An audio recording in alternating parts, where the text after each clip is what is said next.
দেওয়া আছে কি tan inverse sin e to the power x, tan inverse sin e to the power x। এখন আমাদের লিখতে পারতে হবে ddx of tan inverse sin e to the power x। এখন বলো তো কোন সূত্রটা পড়বে প্রথমে? tan ইনভার্স x এর সূত্রটা পড়বে, তাই না? তো tan ইনভার্স x সূত্র কি? এখন দেখো এখানে 1/1 plus x square, tan inverse x সূত্র কি ভুলে গেছো তোমরা? tan inverse x 1/1 plus x square. তাহলে এখন 1/1 প্লাস x কিন্তু tan ইনভার্সের পরে যে অংশটা এইটা, তাই না? তাহলে sin e to the power x এর স্কোয়ার আসবে। আমি এইখানে স্কোয়ারটা মেরে দিলাম, এই যে এখানে সাইন থিটার হোল স্কোয়ার আর সাইন স্কোয়ার থিটা একই তো কথা। আচ্ছা, তাহলে এখন tan ইনভার্সের পরে যে অংশটা আছে এটুকু তো আর x না, sine e to the power x এটুকু করতে হবে আমাদের। এই যে এখন আসো কি 1/1 plus sine square e to the power x, সাইনটা করলে কি আসে? cos e to the power x। এই বিপরীত কি বুঝতেছো এগুলো?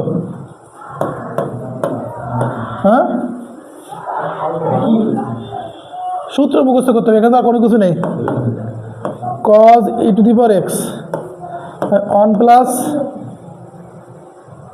আচ্ছা এই 1 plus sine square e to the power x, তো এটাকে লেখা যায় কি cos, না এটা হবে না, এরকম রাখতে হবে।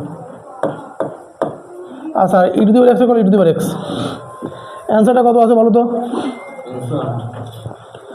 8/7। হয়ে গেছে তো, এটাই e to the power x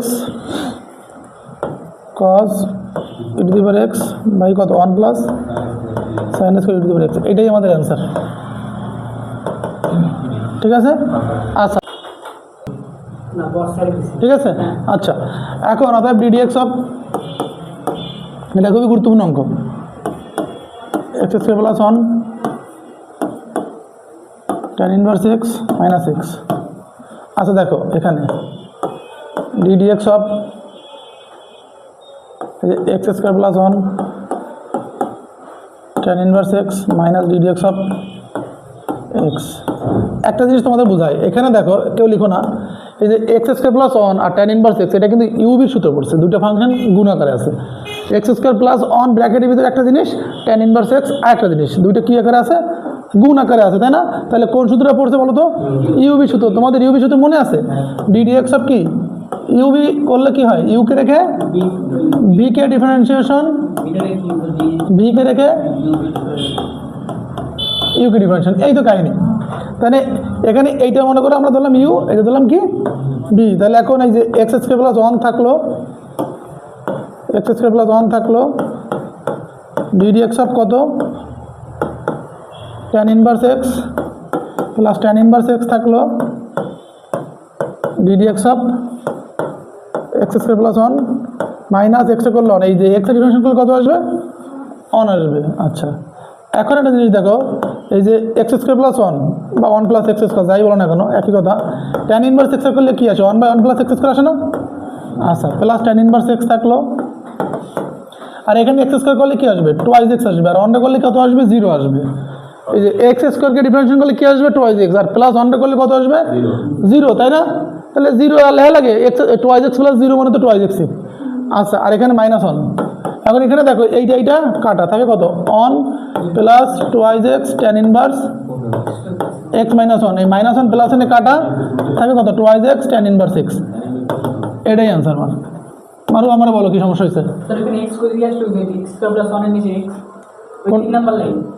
এইটা 1 2 3 এখানে না x না তো, এটা তো ইউ, এটা ভি। আমি তোমার এটা তো ইউ ভি, আরে পাগল ইউভি ধরে করাইছে, ওই সূত্রে বলছি তাই আর কি, তোমার বুঝাইছে এটা ইউ এটা ভি। ঠিক আছে, এখন শোনো এখানে এই অঙ্কটা করার আগে মানে ডিফারেন্সিয়েশন করার আগে একটা জিনিস খেয়াল করতে হবে। এই যে x square by e to the power x আছে না, এটা এরকম থাক, এটাকে কট ইনভার্স করে দাও। কট ইনভার্স করে দিলে এটা উল্টে যাবে, x স্কয়ার উপরে চলে যাবে আর e to the power x নিচে চলে আসবে। tan ইনভার্সে কট ইনভার্স করে দিলে ওইটা ঘুরে যাবে, তাই না? এখন শোনো এটা সূত্র আছে দেখো, এই যে tan inverse x square by e to the power x, এই tan ইনভার্সের পর যেটা আছে কট ইনভার্সের পরও তো সেটা আছে, একই জিনিস না? x square e to the power x, এটুকের মান হচ্ছে π/2, এটুকের মান কি π/2। দেখো তোমাদের এই সূত্রটা আমি তোমাদের দেখাই দিচ্ছি কোথায় আছে, এই যে এই যে অক্ষরপত্রের বইয়ের 522 নম্বর পেজে এখানে শুধু ট্যান না, sine inverse x plus cot inverse x সমান pi by two, tan inverse x plus cot inverse x সমান pi by two, cosec inverse x plus sec inverse x সমান পাই বাই টু। দেখো এই যে এখানে দেখো এই যে 2 নম্বরে লেখা আছে, তাহলে এটুকুর মানে হচ্ছে পাই বাই টু, এটুকুর মানে কি পাই বাই টু। আচ্ছা ওইখানে কিন্তু লেখা আছে ট্যান ইনভার্স এক্স, সূত্রটা এরকম লেখা আছে যে tan inverse x plus cot inverse x সমান কত পাই বাই টু। এখন কথা হচ্ছে দেখো এখানে এই যে ট্যান ইনভার্সের পরে যতটুকু আছে কট ইনভার্সের পরেও তাই থাকতে হবে আর কি, কথা বোঝা গেছে। এই যে ট্যান ইনভার্সের পরে যা আছে কট ইনভার্সের পরেও যদি তাই থাকে তাহলে পাই বাই টু লিখে দেবো একদম direct.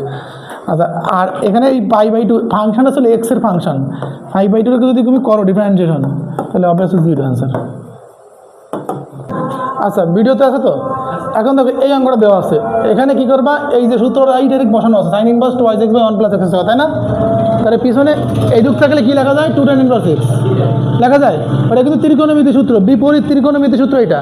Sign inverse 2x by 1 plus x থাকলে 2 tan ইনভার্স এক্স, তাহলে এখানে একবার 2 tan ইনভার্স এক্স, অর্থাৎ ddx অফ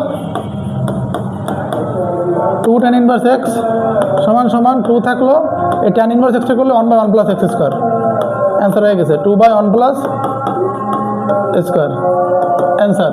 আচ্ছা পরে উঠো, পরেটা দেখো এই যে তোমাদের হলো 3 নম্বর অঙ্কটা দেখো, 3 নম্বর অঙ্কটা কী আছে? 3 নম্বরে আগে বোঝো, আমি উঠোতে টাইম দেবো, আমি বুঝতেছি না। tan inverse 2 root x divided by 1 minus x. এবার দেখো এখানে কিন্তু ওই একই সূত্রের ফর্মেটে আছে, বুঝছো, কিন্তু একটু সাজায় নিতে হবে, লিখতে মানা করছি। এখন এখানে কি আছে দেখো tan ইনভার্স 2 রুট এক্স আছে না, মূলত এখানে যদি tan ইনভার্স আছে সেহেতু এইটা দিকে খেয়াল করতে হবে, tan যেখানে আছে তো tan ইনভার্সের পরে কি 2 এর পরে কি আছে এক্স আছে না। আচ্ছা 2 এর পরে যতটুকু থাকবে, 2 এর পরে যতটুকু থাকবে ততটুকু এক্স, আর নিচে সেই এক্স এর স্কোয়ার, নিচে সেই এক্স এর। আচ্ছা 2 এর পরে কি আছে রুট এক্স আছে, 2 এর পরে কি আছে রুট এক্স আছে। আচ্ছা তাহলে নিচে এই রুট এক্সে কী করতে হবে স্কোয়ার দিতে হবে, তাহলে স্কোয়ার রুটে কেটে কি এক্স হয় না, দেখো 2 root x 1 minus x square. তাহলে এখন কথাটা খেয়াল করতে হবে এখানে মূলত দেখো এই যে রুট ওভার এক্স এইটা কি মূলত এক্স, এই যে 2x by 1 minus x square, এই যে রুট এক্সটাই মূলত কি এক্স। ওই যে সূত্রটা খেয়াল করো 2x by 1 minus x square, তো tan inverse 2x by 1 minus x square. তাহলে এই যে 2 এর পরে যে অংশটুকু থাকবে, 2 এর পরে যাই থাকুক না কেন ওইটুকুই আমার এক্স, আর নিচে সেইটারই স্কোয়ার থাকা লাগবে, কথা ক্লিয়ার? তাহলে এখানে ছিল এক্স, তাহলে আমরা রুট এক্স স্কোয়ার দিচ্ছি, ঠিক আছে না, স্কোয়ার রুটে কেটে এক্স হয়। তাহলে এখন একটা জিনিস খেয়াল করো, এইবার দেখো এটা লেখা যায় কি 2 tan ইনভার্স কি লেখা যায় 2 tan ইনভার্স এক্স, এক্স কোনটা রুট এক্স, এক্স ইন্টু আমার কিন্তু রুট এক্স। আচ্ছা অতএব ddx of 2 tan inverse root x, তাহলে এখানে কি আছে 2 থাকলো tan ইনভার্স এক্স করলে কি হয় 1 বাই 1 প্লাস এক্স, মানে কি রুট এক্স না তার স্কোয়ার। কিন্তু এই যে tan ইনভার্স এক্স এর সূত্র যখন ফেলতে গেলাম ডিফারেন্সিয়েশনের, এখানে যে tan ইনভার্সের পর যেটা আছে এটা তো আর এক্স না, আমার ওটা কি আমার রুট এক্স না, তাহলে চেইন রুল অনুযায়ী ওটা আমার করা লাগবে tan ddx of root x. এখন দেখো এই যেটা ছোটো করে দিই আমি, এটা উঠাই দিই। এখন এখানে 2 উপরে থাকলো 1 প্লাস এক্স, আর রুট এক্সটা করলে কি আছে 1 বাই 2 রুট এক্স, 2 রুটে কাটা। তাহলে এখন কি আছে দেখো, এখন এই যে 1 by root x 1 plus x, এইটা আছে আমার অ্যান্সার। তোমরা কি বুঝতে পারছো বিষয়টা? আচ্ছা।